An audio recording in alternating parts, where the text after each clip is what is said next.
Hello and good evening, and Salam Malaysia Madani. Thanks for joining us. I'm Brendan Lepal and you're watching News at 10. In our top stories tonight, Malaysia and Germany rejuvenate ties in various fields. And also, KPDN studying ways to utilize excess food from bazaars.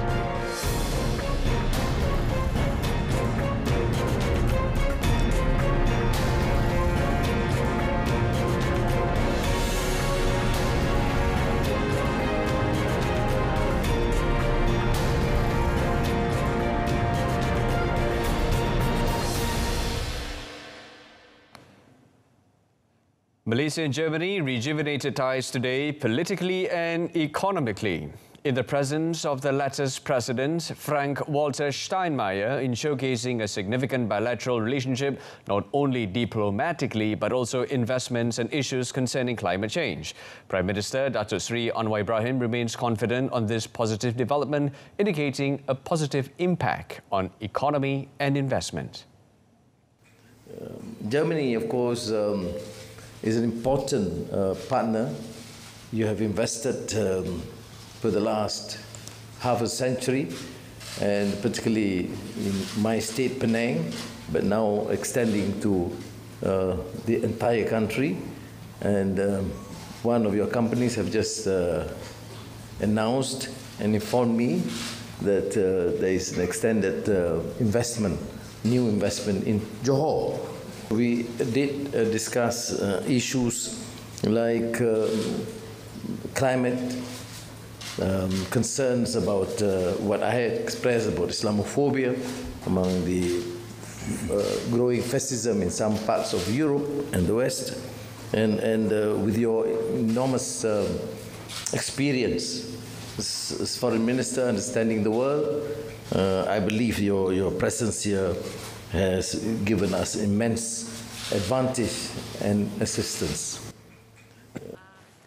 The Prime Minister said this in a joint press conference which Steinmeier held earlier this evening in Putrajaya. Steinmeier's visit is part of continuing efforts to strengthen existing close ties between Malaysia and Germany. The last state visit to Malaysia by a German president was 26 years ago in April 1997. Earlier today, Steinmeier, who is on a three-day visit to Malaysia, was accorded a state welcoming ceremony at Parliament Square. Steinmeier and his wife Elke Budenbender were received upon arrival by the Yang di-Pertuan Agong Al-Sultan Abdullah Riyatuddin Al-Mustafa Billah Shah and the Raja Permaisuri Agong Tunku Haja Azizah Aminah Maimunah Iskandaria. Also present were Prime Minister Datuk Seri Anwar Ibrahim and wife Datin Seri Dr. Wan Azizah Wan Ismail, as well as Deputy Prime Ministers Datuk Seri Dr. Ahmad Zahid Hamidi and Datuk Seri Fadilah Yusof. The welcoming ceremony began with the performance of the national anthems of Germany and Malaysia by the Central Band of the Royal Malay Regiment, RAMD, from Sungai Besi Camp, followed by a 21-gun salute. The German President later inspected a guard of honour mounted by 4 officers and 103 men of various ranks from the 1st Battalion of RAMD, headed by Major Adibadi U.S. Shah Ahmad. Yesterday, the Foreign Ministry in a statement announced that Steinmeier's visit would provide the best opportunity for Malaysia and Germany to strengthen ties and cooperation in various fields. The last state visit involving a German president to Malaysia was 26 years ago in April 1997. Germany is Malaysia's largest trading partner among European Union EU countries. In 2002, the value of Malaysia's trade with Germany amounted to 59.87 billion ringgit, an increase of 10.9% compared to 53.99 billion ringgit in 2021.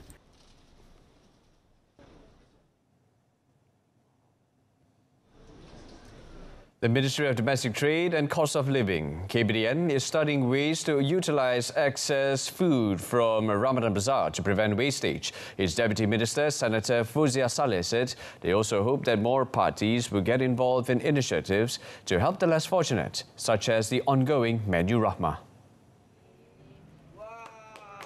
She said plans concerning the matter are underway as there is a lot of excess food in these bazaars. Discussions are also being done to ensure that excess food can be utilised. Fuzia said this at a media conference after attending the Menu Rahmah tour program at a restaurant in Kuantan today that was also attended by KBDN Director General Dato Azman Adam.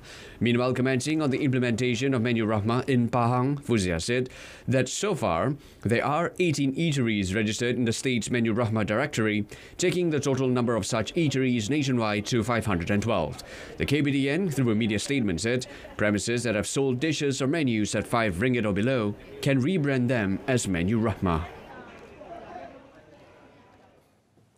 The Human Rights Commission of Malaysia, SUHAKAM, has welcomed the government's decision to place children in immigration depots under the care of non-governmental organizations, NGO, specializing in child welfare.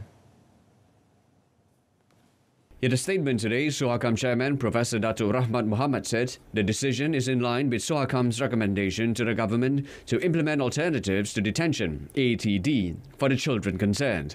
He said SUHAKAM hopes that the enforcement authorities will ensure that children will not be placed at the immigration depots anymore.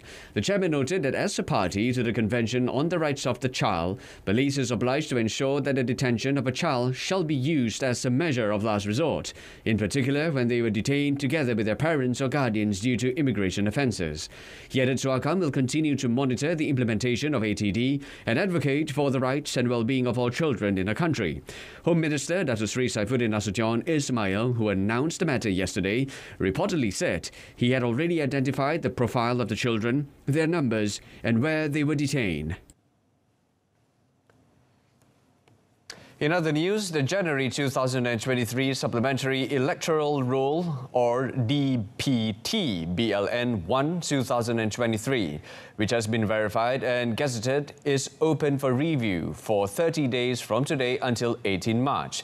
Election Commission EC Secretary Dato Ikmalruddin Isha said that DPT BLN 1 2023 contained 39,604 names of citizens aged 18 and above for the period of 1st to 31st January who were automatically registered as new voters, 10,092 registered voters who had changed electoral constituencies, and 3,769 voters who had changed status or vote category.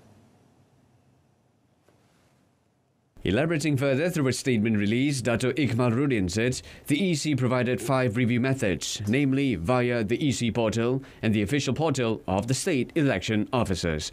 He said the review could also be done through the online application, the My SPR Semak mobile application, and by calling the EC hotline.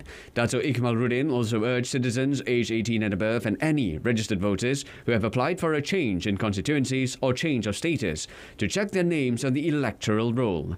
He noted that registered voters in any electoral constituency who wish to object to the entry of the voter's name can fill in Form D through the online application or go to the relevant state election office. Petroleum Nasional Berhad, or Petronas, maintains that the action taken by the Sulu claimants against its 2 subsidiaries in Luxembourg, or Luxcos, is baseless and will continue to defend its legal position. Commenting further through a statement release, Petronas said all efforts are focused on the validation proceedings where the court will determine the merits of the claims of which the Luxcos have a meritorious defence. The statement was referring to media reports of fresh seizure orders issued by Luxembourg court bailiffs for 2 units of the Malaysian state oil firm, Petronas, this week.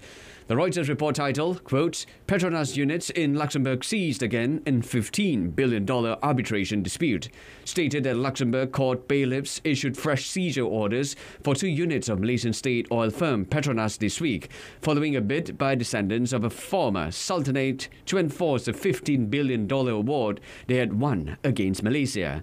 This was according to the heir's lawyer and court documents seen by Reuters. A total of 10,125 packs of golden apple snail or siput gondang emas poison containing the active ingredient fentanyl acetate, which is banned in the country, was seized in a raid at a premises selling agricultural imports in Kampung Gajah, Perak on 1st February. Agriculture Department Director General Dato' Zahimi Hassan said the seized illegal poisons worth 50,625 ringgit were kept in 81 boxes. And during the raid, there were several customers and 2 workers in the premises. He said the initial investigation revealed that the pesticide, which originated from China, was sold at 5 ringgit per sachet. It is also available online. Fentanyl acetate, which is a chemical pesticide belonging to the group of organotin compounds, was first introduced in 1954 as a fungicide and insecticide.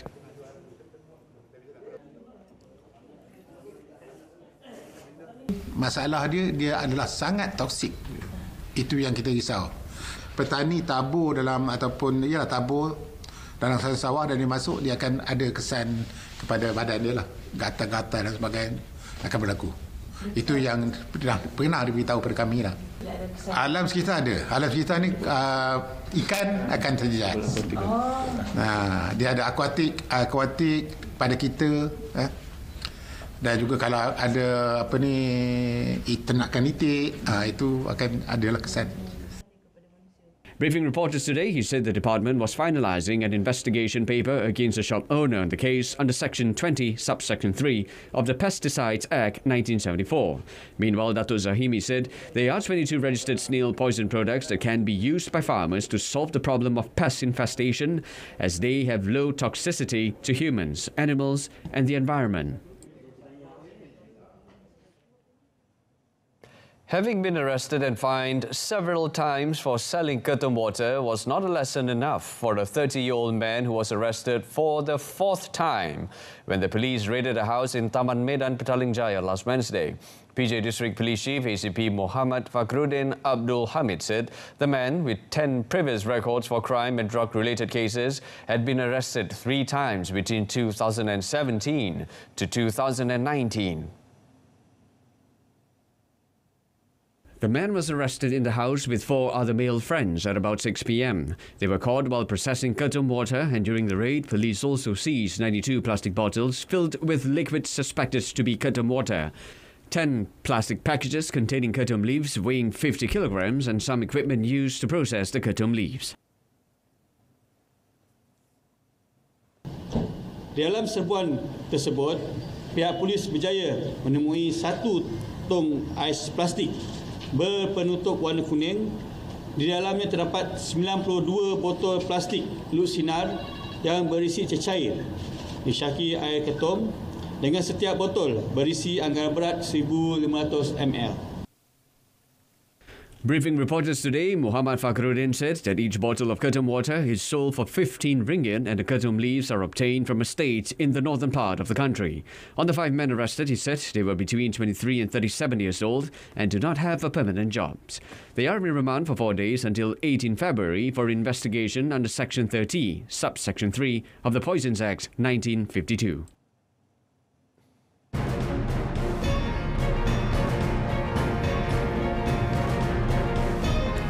Coming up, MAHB joins Tourism Malaysia and LADA to host Roots Asia 2024 in Langkawi. Stay with us.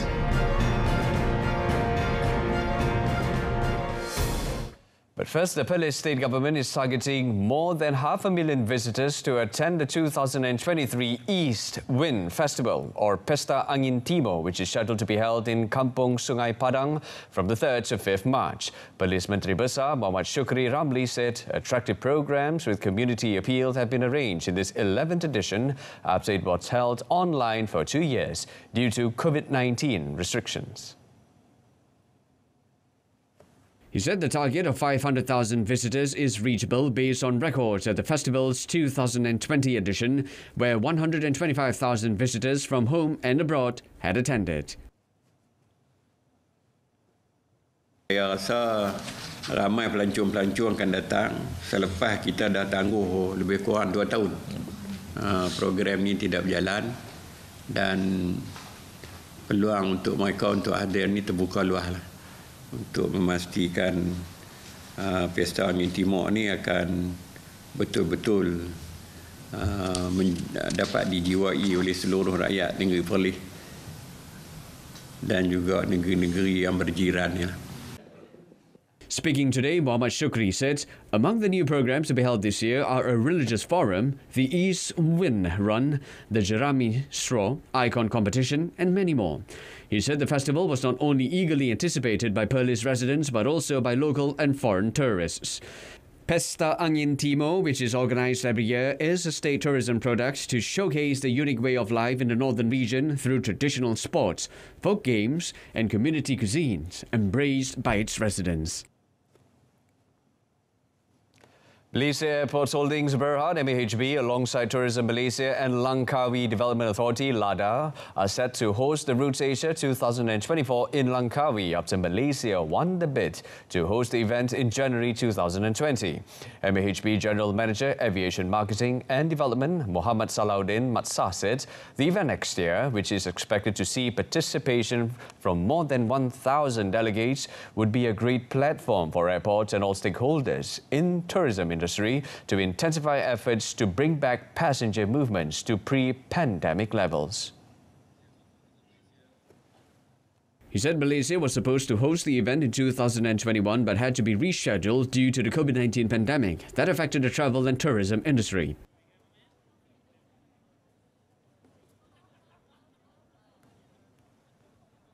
In regards to Langkawi, we have some, good experience and knowledge about hosting this event, both Roots Asia and World Roots. We also hosted with Sabah Sarawak Tourism in 2014. That was almost 9 years ago. So now with Tourism Malaysia as our co-host, Langkawi Development Authority, LADA, myself, Malaysia Airlines as our supporter, we hope we can impress better the guests, our delegates. He said this after the handover ceremony hosted by MAHB at Roots Asia CNX 2023 in Chiang Mai on Thursday.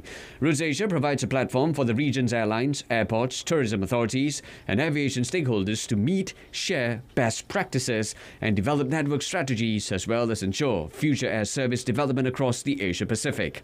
Originally known as New Route Asia, the event was the brainchild of MAHB and was first held in 2003 in Kuala Lumpur for 3 consecutive years. And a decade later, MAHB co-hosted Roots Asia 2014 in Kuching with Sarawak Tourism Board.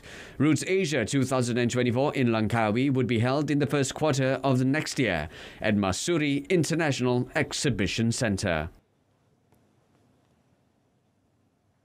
Public Gold Group has launched its first gold dispensing automated teller machine ATM known as Malaysia Gold ATM at Menara Public Gold Tun Razak Exchange to enable consumers to purchase physical gold bars conveniently. Founder and Executive Chairman Dr. Louis Ng said the company is eyeing to have 50 ATMs this year to encourage the general public, particularly Malaysians, to keep physical gold for long-term wealth preservation. Dr. Ng said the Malaysia Gold ATM enabled consumers to purchase physical gold bars with 999.9 purity, which ranges up to 5 grams per bar, at great convenience. Besides that, he said keeping physical gold is an excellent way to hedge against inflation, and with the current economic situation in Malaysia, more locals should consider keeping physical gold to safeguard their existing wealth.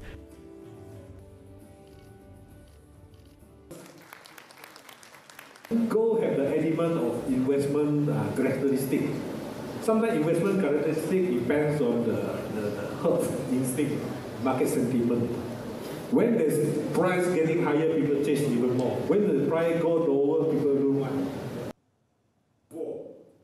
Meanwhile, Dr. Ng, who is also the Malaysia Gold Association MGA president, said the inaugural one-day Malaysia Gold Conference 2023 is set to bring the local gold industry to greater heights.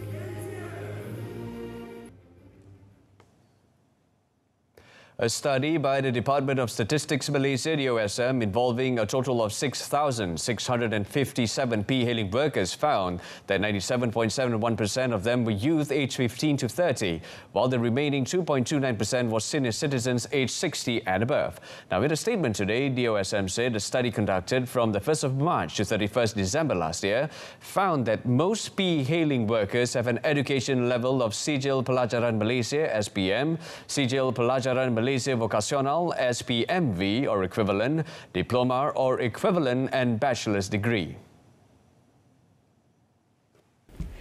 According to the statement, 73.98% of P-hailing workers treated the occupation as their main source of income, while 70.35% make it their main occupation. On social protection, the study found that 72.25% of respondents contributed to the Social Security Organisation, SOCSO, and only 22.05% contributed to Employees Provident Fund, EPF.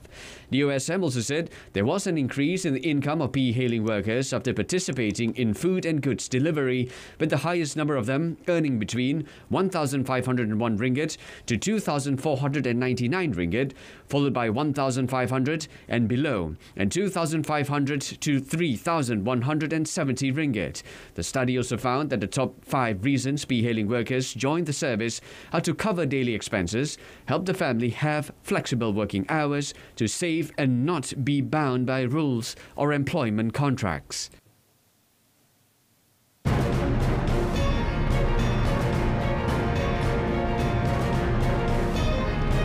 Coming up, Turkey-Syria death toll passes 41,000 as UN appeals for $1 billion quake aid. Stay with us.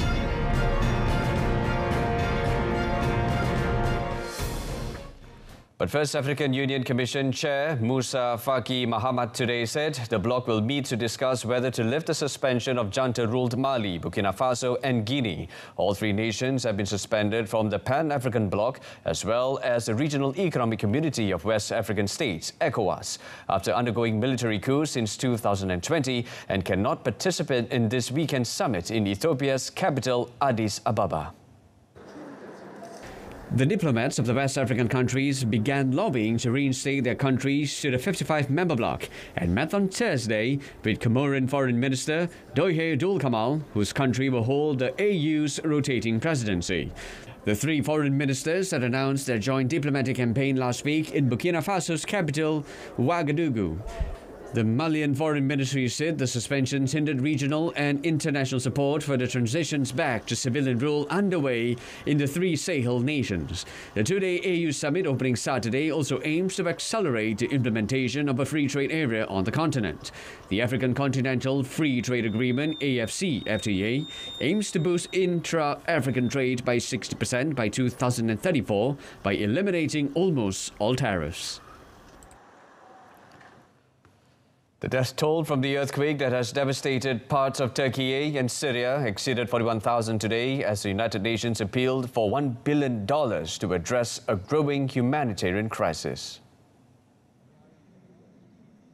11 days after the quake, now one of the 10 deadliest in the past 100 years, Turkey's rescuers pulled a 17-year-old girl and a woman in her 20s out of the rubble. But hopes of finding survivors have largely faded. Many in the affected zones are facing a dire emergency as they try to pick up the pieces in freezing conditions without food, water and toilets, raising the spectre of further disaster from diseases. UN Secretary-General Antonio Guterres in a statement said the needs are enormous as people are suffering and time is of the essence. He also called for funds to help the victims. He said the contributions will provide humanitarian relief for 3 months to 5.2 million people. The money, he said, would allow aid organizations to rapidly scale up vital support, including in the areas of food security, protection, education, water and shelter.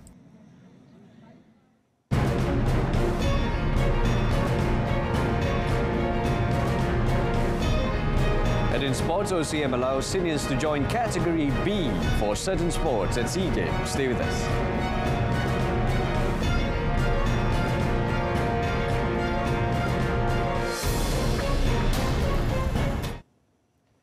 The Olympic Council of Malaysia, OCM, respects the decision of the Football Association of Malaysia, FAM, in not sending the national under-23 squad to the 2022 Asian Games in Hangzhou, China, which is scheduled to take place in September. Its president, Tan Sri Muhammad Nurza Zakaria, however, said the council has not held further discussions regarding the decision of FAM since the list of athletes for the Asian Games has not yet been finalised. Bagi saya, setiap persatuan mempunyai perancangan mereka sendiri, medium, long term, bagaimana mereka, pasukan mana mereka nak hantar. So I think we do respect tiap-tiap persatuan itu satu. Kedua, perancangan Asia Game ni kita masih ada masa lagi. Kita belum buat selection process, kita belum lagi berdiskusi dengan persatuan-persatuan. On Tuesday, FM President Dato' Hamidin Muhammad Amin said the decision was made because the Asian Games was too close to the 2024 Under-23 Asian Cup qualifying round scheduled to take place in the same month. He said the matter was agreed after taking into account the views of FAM Technical Director Scott O'Donnell and Head Coach E. Elavarasan that the qualification round is more important in hunting for a slot to the 2024 Paris Olympics. Meanwhile, Tan Sri Muhammad Nurza said the OCM will grant exceptions to certain sports to list senior athletes under Category B for the 2023 SEA Games in Phnom Penh, Cambodia from the 5th to 17th May. Tan Sri Muhammad Nurza said among the sports that could be allowed to bring along seniors in this category were athletics, water polo, volleyball, traditional boat racing, as well as snooker and billiards. Untuk yang senior ini membawa junior ini dan memberi dia orang guidance and leadership. Kita kata by the next time in the next SEA Game dia orang ni dah tak ada, ya. So itu adalah orang kata apa? Leeway yang kita bagi. Setakat tu. Lain you mesti bawah 23. So rata-rata pasukan-pasukan ni adalah mempunyai pemain-pemain ataupun atlet-atlet yang muda. Last October, the OCM Selection Committee decided that only athletes aged 23 and under can represent the country under Category B for the SEA Games, thus ruling out seniors who do not qualify under Category A, which is a top 3 ranking in Southeast Asia. For international games, all participation costs for Category A athletes are paid for by OCM, while costs for Category B are borne by the athletes or sports associations involved, but are reimbursed if they win a medal. In European football, Barcelona fought back to earn a 2-2 draw with Manchester United in a pulsating Europa League knockout round playoffs first leg early today. United were the better side for large parts of the game and controlled the tempo, but were denied by goalkeeper Marc-Andre ter Stegen, who made 3 outstanding saves in the first half. La Liga leaders Barcelona struck first 5 minutes after the break when Marcos Alonso scored with a towering header at the far post from a corner. Marcus Rashford levelled 3 minutes later following a counter-attack down the right, slotting home a smart low finish between ter Stegen and the near post. The in-form Rashford also created United's second, sprinting into the box from a short corner and delivering a low cross into a crowded 6-yard area, where the ball deflected into the goal of defender Jules Koundé. Barcelona dug deep to grab the equaliser, however, and mistakes by United's defence gifted the ball on the edge of their box to Rafinha, whose cross eluded David De Gea and went into the net. Barca made a late push for the win and could have scored when an Ansu Fati close-range strike was denied. They will travel to next week's second leg at Old Trafford with a depleted midfield as Pedri came off in the first half with a leg injury, and Gavi will be suspended. And that's it from us in our top story. Malaysia and Germany rejuvenate ties in various fields. Join us again at 12:30 tomorrow afternoon for the update at noon. Till then, it's lights out. I'm Brendan Paul. Stay tuned to Saluran Berita RTM and have a pleasant evening. Take care.